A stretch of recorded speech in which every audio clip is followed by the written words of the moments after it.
پہلی بات تو یہ کہ یہ طاقت اچانک نہیں آئی ہے، یہ 50-60 سال کی شب و روز کی محنت اور زبردست جانی اور مالی قربانیوں کے بعد آئی۔ آپ جانتے ہیں کہ حماس جو ہے وہ حرکت المقامت الاسلامیہ، جی یہ اسرائیلی دہشت گردی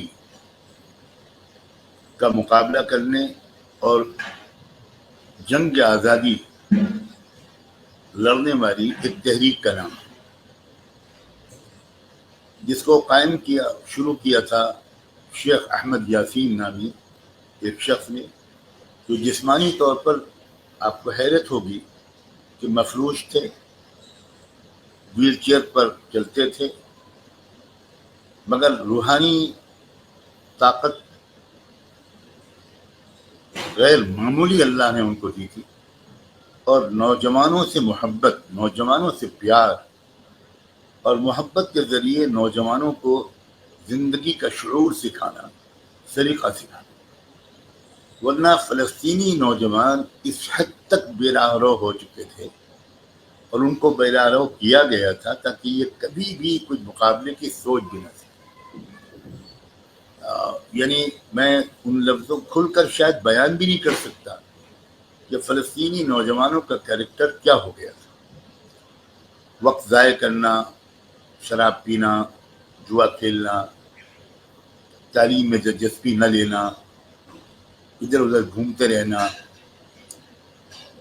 یہ فلسطینی نوجوانوں کی اکثریت، اور میں نے ایسے فلسطینی نوجوان اپنی آنکھوں سے اپنی تعلیمی کے دور میں دیکھے ہیں۔ ان نوجوانوں کو گلے لگایا شیخ احمد یاسین، اور اصلاح کا روایتی طریقہ چھوڑ کر جو عام طور پر ہم علماء اختیار کرتے ہیں، جی بالکل وہ چھوڑ کر نوجوانوں سے پیار کیا، نوجوانوں کو قریب کیا، نوجوانوں کو گلے لگایا، نوجوانوں کے پاس وہ خود جاتے تھے۔ نوجوان ہوٹل میں بیٹھے ہیں، قہوہ خانوں میں بیٹھے ہیں، شیخ احمد یاسین وہاں جاتے، ابنائی اولادی افلاذ کبدی، میرے جگر کے ٹکڑوں، اس طرح کے الفاظ سے ان کو مخاطب کرتے تھے۔ کہتے تھے بچوں تمہاری جوانی قیمتی ہے، کچھ تعلیم پہ محنت کر لو، کچھ پڑھائی پر ذرا توجہ دے دو۔ نوجوان ان کی محبت سے بہت متاثر ہوتے، جی شفقت اور پیار سے ان سے متاثر ہوتے، اور وہ ان سے اس محبت کی وجہ سے قریب ہو جاتے تھے، اور پھر وہ ان کی زندگی میں انقلاب آ جاتا تھا۔ اب وہ نوجوانوں کا رات میں وقت پر سونا، صبح کو جلدی اٹھنا، نمازوں کی پابندی کرنا، اپنے ماں باپ کی خدمت کرنا، اپنی بہنوں کی عزت کرنا، اپنی زندگی کا احترام کرنا، اپنے وقت کا صحیح استعمال کرنا، یہ چیزیں نوجوانوں کے اندر آنی شروع ہوئی، اور پھر تعلیم کی طرف رجحان آگے بڑھا۔ ان کی تربیت سے بچوں نے گویا ٹیکنالوجی، سائنس، انجینئرنگ، میڈیسن، لا، کون سا میدان ہے جس میں انہوں نے عالمی طور پر کامیابی حاصل کی، اور پھر اہل ثروت کو متوجہ کرتے تھے جن کو اللہ نے 4 پیسے دیے تھے کہ آپ ایک بچے کو اسپانسر کر دیں، 2 بچوں کو اسپانسر کر دیں، یہ بچے یورپ جا کر، اسٹیٹس آف امریکہ جا کر، آسٹریلیا جا کر اعلیٰ تعلیم حاصل کریں۔ تو یہ نوجوانوں نے باہر تعلیم حاصل کرنی شروع کی، لیکن پختہ تربیت کی وجہ سے انہوں نے مغرب سے اچھی چیزوں کو لیا، اور مغرب کی جو بری چیزیں آلریڈی ان کے پاس پہلے تھیں وہ چھوڑ چکے تھے، وہ ان سے دور رہے۔ یہ ہے اصل میں حماس۔ اور اب اس کے بعد ادھر اسرائیلی جارحیت بڑھتی چلی گئی۔ اب کیا تفصیلات میں یاد دلاؤں۔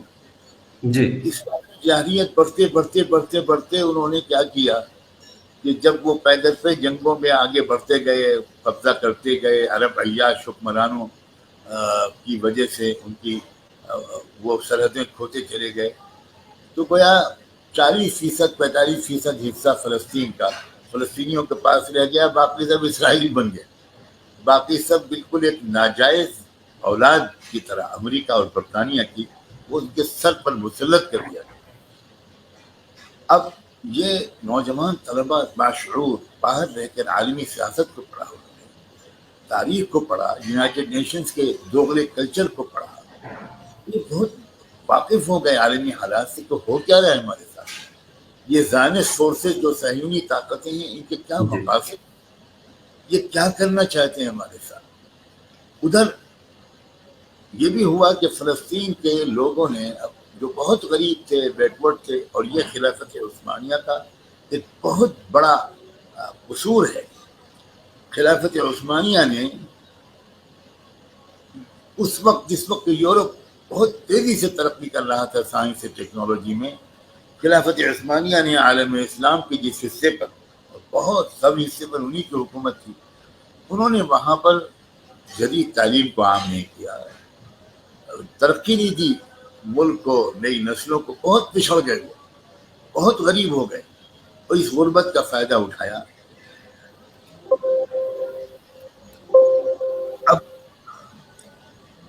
ہٹلر کی جو مار پڑی یہودیوں پر، جس کے بارے میں بہت سے محققین کا یہ ایک کہنا ہے، میں اس وقت اس بحث میں تو زیادہ وقت نہیں لوں گا، کہ دراصل یہودیوں کو اتنا پٹوایا گیا تھا جی کہ یورپ کو چھوڑ کر وہ اپنے وطن کے نام پر فلسطین ہجرت کرنے پر آمادہ ہو جائے، ورنہ یہودی چندہ دینے پر تیار تھے، لیکن چھوڑ کر آنا بہت مشکل تھا۔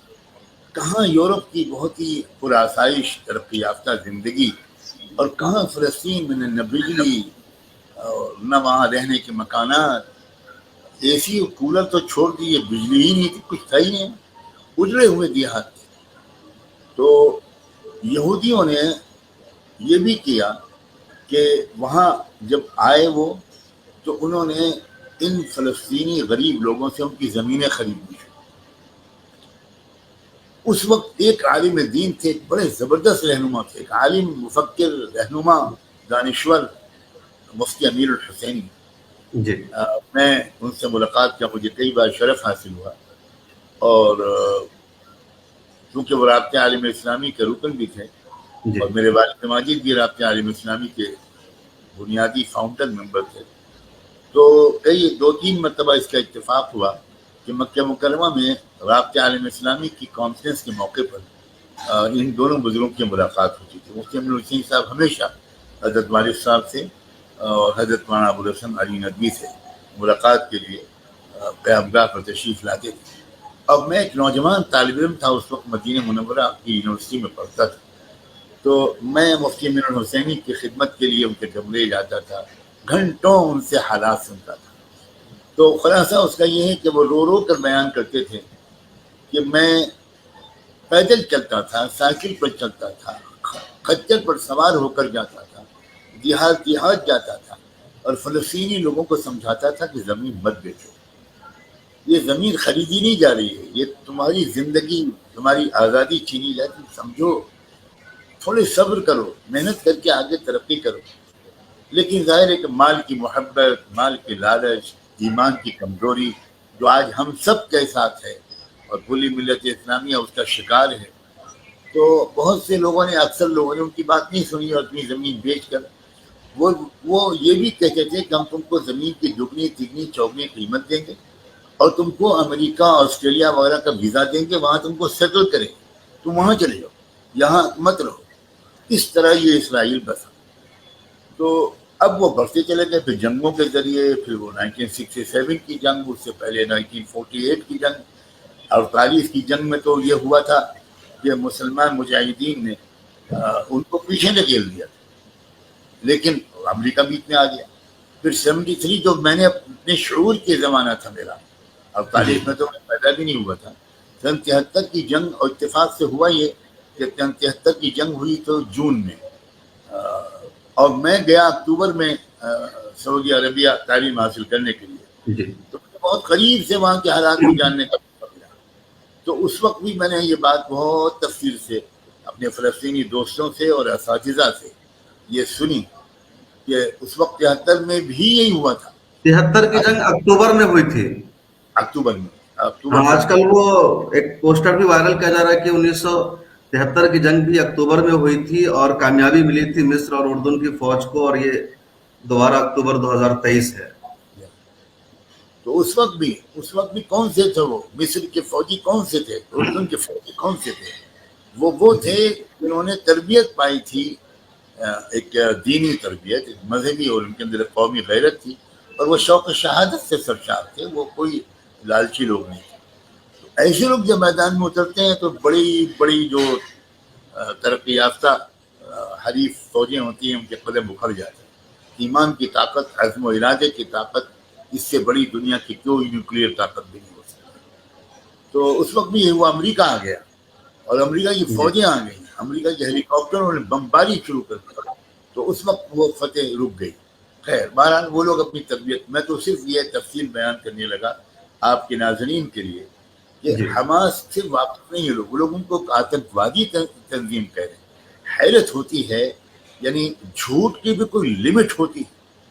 اگر وہ حماس آتنکوادی ہے، میں بھارت کی گودی میڈیا اور تمام لوگوں سے کہنا چاہتا ہوں، پھر گاندھی جی بھی آتنکوادی تھے، پھر چندر شیکھر آزاد بھی آتنکوادی تھے، پھر بھگت سنگھ بھی آتنکوادی تھے، پھر محمد علی جوہر بھی آتنکوادی تھے، جنگ آزادی کے تمام سورما آتنکوادی تھے. کہیے نا آپ ان سب کو آتنکوادی. بہت بڑا جملہ آپ کہہ رہے ہیں کہ سب آتنکوادی تھے. یہ تو مجاہدین آزادی تھے، فریڈم فائٹر تھے، دیش کی آزادی کے لیے انہوں نے انگریزوں سے جنگ کی تھی. پوچھنا چاہتا ہوں، اگر جب یہ مجاہدین آزادی تھے تو حماس والے کیوں مجاہدین آزادی؟ مجھے سمجھائیں کوئی. وہ کیا کر رہے ہیں؟ وہ کسی دوسرے ملک پر حملہ کر رہے ہیں، وہ اپنی زمین چھینی ہوئی واپس لینا چاہ رہے ہیں، وہ اپنی زمین آزاد کرانا چاہ رہے ہیں، وہ اپنے چھینے ہوئے حقوق واپس لینا چاہ رہے ہیں. وہ دوسرے ملک پر حملہ نہیں کر رہے ہیں. یہ بالکل غلط قسم کی تعبیر ہے کہ انہوں نے حملہ کر دیا.